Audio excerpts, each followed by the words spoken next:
আজকে আমাদের 11 অধ্যায়ের দ্বিতীয় লেকচার। তো দ্বিতীয় লেকচারে আমরা পড়ব পরাগায়ন কাকে বলে। পরাগায়ন কাকে বলে, এরপরে আমরা দেখব পরাগায়নের প্রকারভেদ। হ্যাঁ, আজ যে প্রথম লেকচারটা আছে তোমরা এটা ডেসক্রিপশন বক্সে পাবে, আমি দিয়ে দিচ্ছি, তোমরা দেখতে পারো। তো পরাগায়ন কাকে বলে আমরা আগে দেখি যে পুংস্তবক থেকে থেকে পরাগরেণু স্ত্রী স্তবকের গর্ভমুণ্ডে পতিত হওয়ার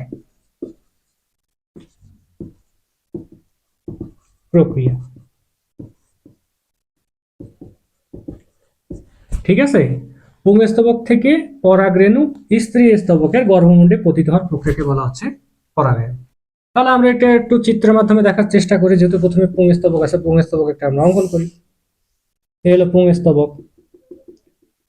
লেকচার আগে আমরা দেখেছি এই জায়গাটাকে বলা হয় পরাগধানী। এর ভিতর যে পাউডারের মতো অংশগুলো থাকে তাকে বলা হয় পরাগ রেণু।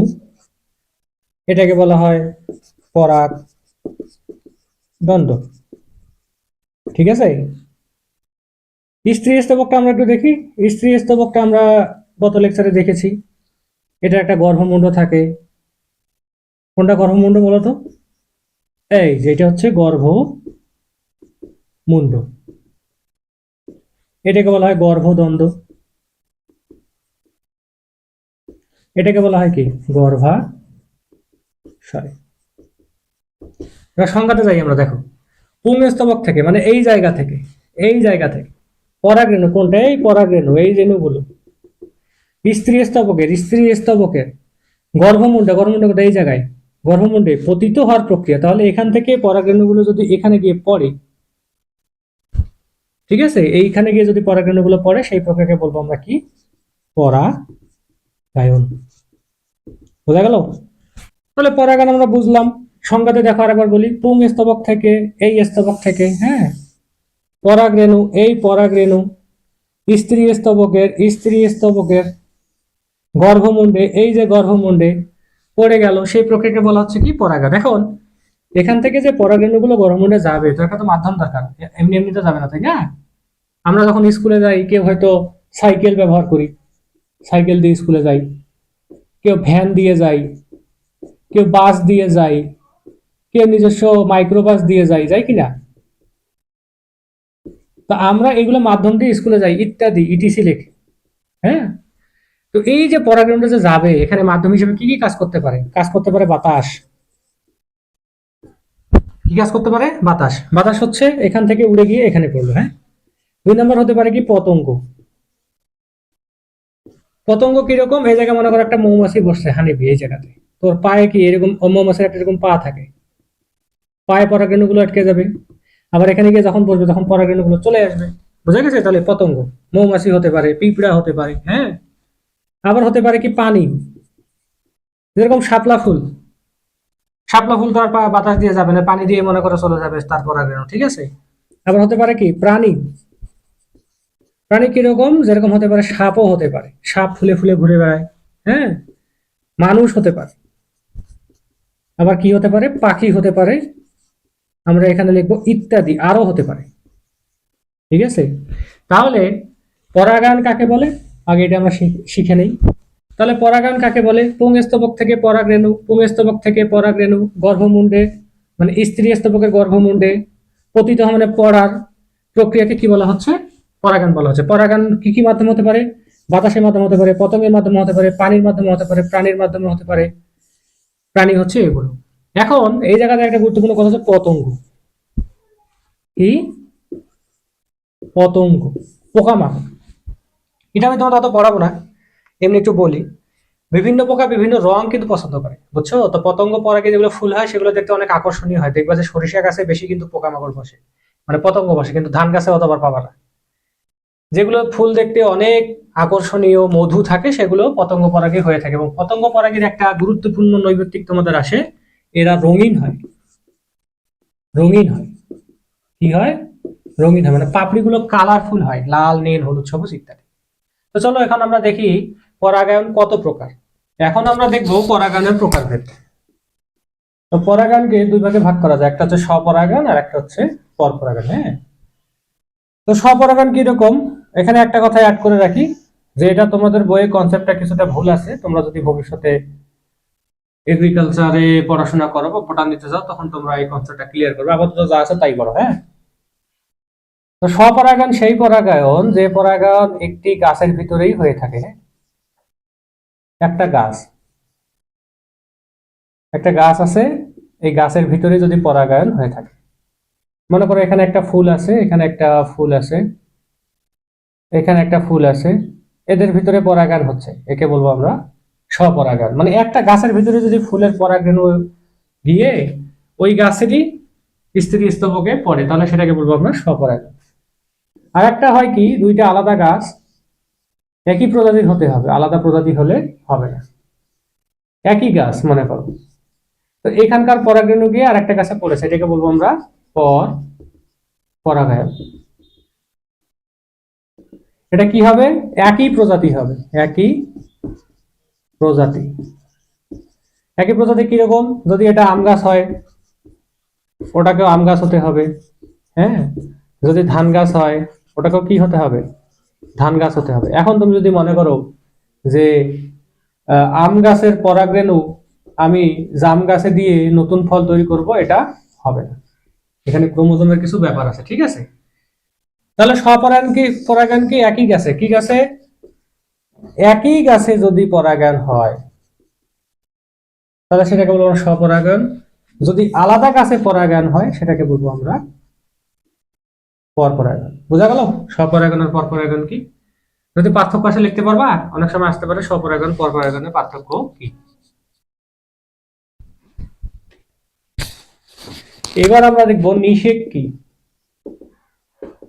ইংরেজিটা বলা হয় ফার্টিলাইজেশন। ঠিক আছে, তো যে প্রক্রিয়ায়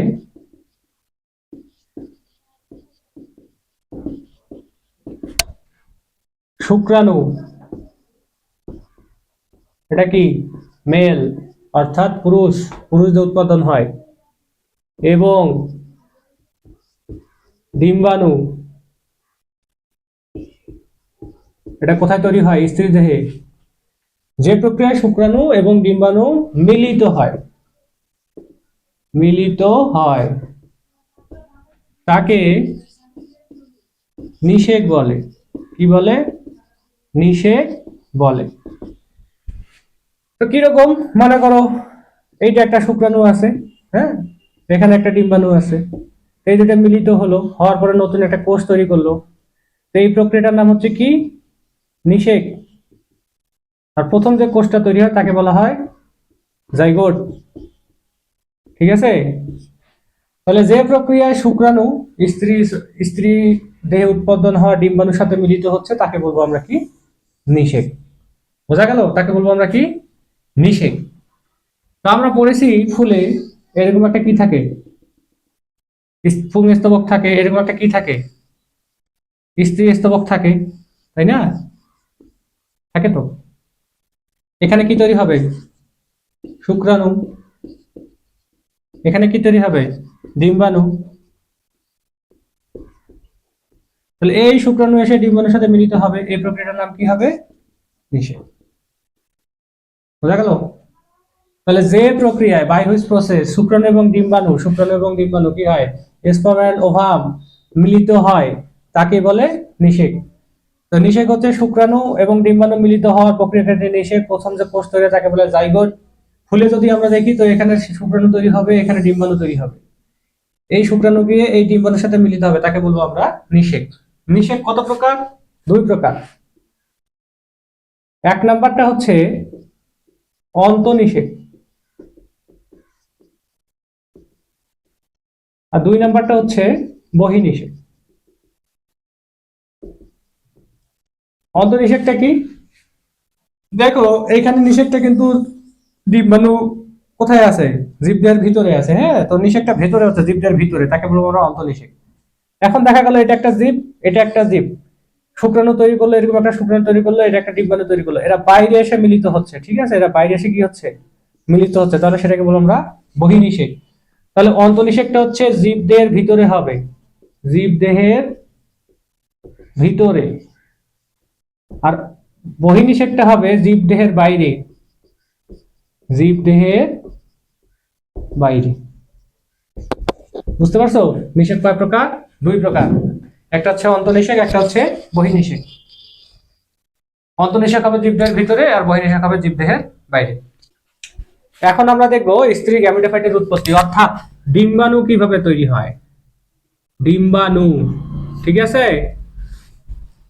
তো এটার জন্য আমরা আগে থেকে কিছু চিত্র ড্রয়িং করে রেখেছি তোমাদের সময় বাঁচানোর জন্য, যেন সময় একটু বেশি না লাগে।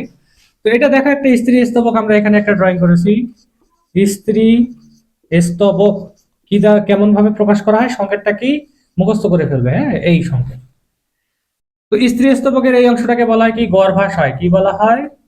গর্ভাশয়। তো গর্ভাশয়টা আমরা পড়ার জন্য আলাদা করে নিলাম, ঠিক আছে।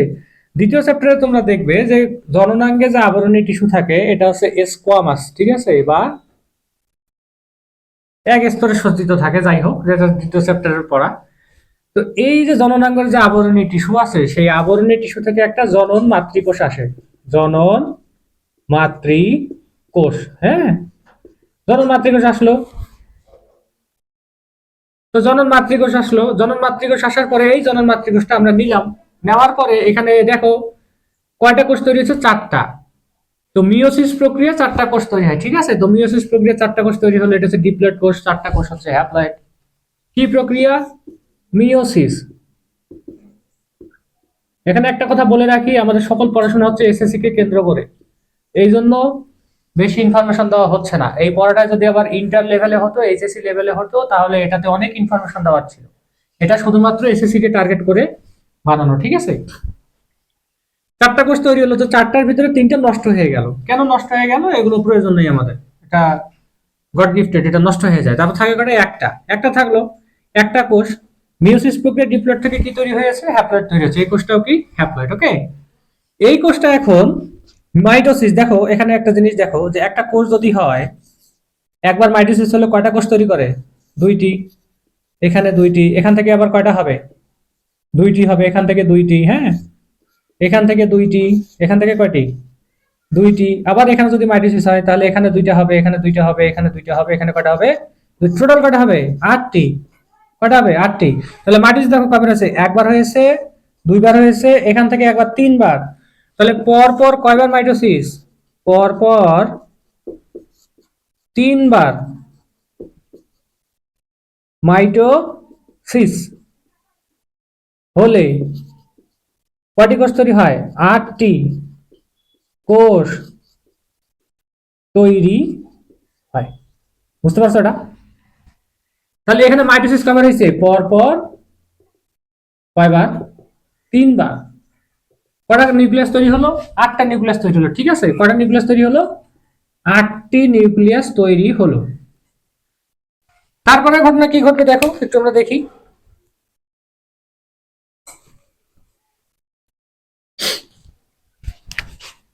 তারপরে এই চিত্রটা দেখো, যে আটটা নিউক্লিয়াস ছিল, ওপরে তিনটা চলে যায় এক প্রান্তে, অপর প্রান্তে তিনটা চলে আসে, মাঝখানে থাকে কয়টা? দুইটা। বুঝছো?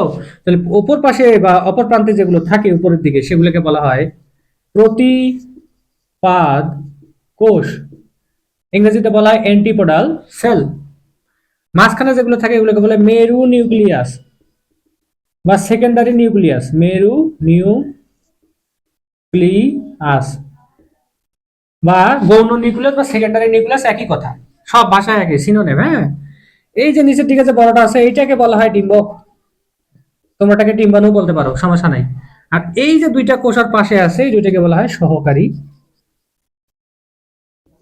কোষ। বুঝতে পারছো?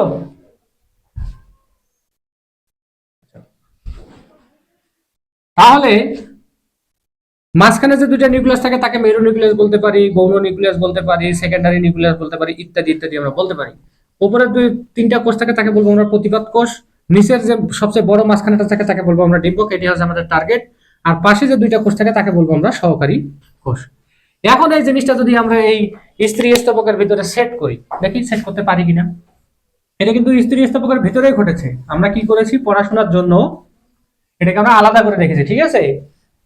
তো আমরা একটা স্ত্রী স্তবক অঙ্কন করে দেখি, একটা স্ত্রী স্তবক আমরা অঙ্কন করি, বড় করে অঙ্কন করি, হ্যাঁ বড় করে, বড় করে, বড় বড় করে, হ্যাঁ এই এখানে দিলাম আমরা এটাকে ভেতরে প্রবেশ করাই, মাঝখানে দুইটাকে রাখলাম, হ্যাঁ মাঝখানে কয়টাকে রাখলাম দুইটাকে, ওপরে কয়টাকে নিয়ে গেলাম তিনটাকে, নিচেরটাকে একটু বড় করে রাখবো মোটা সোটা করে,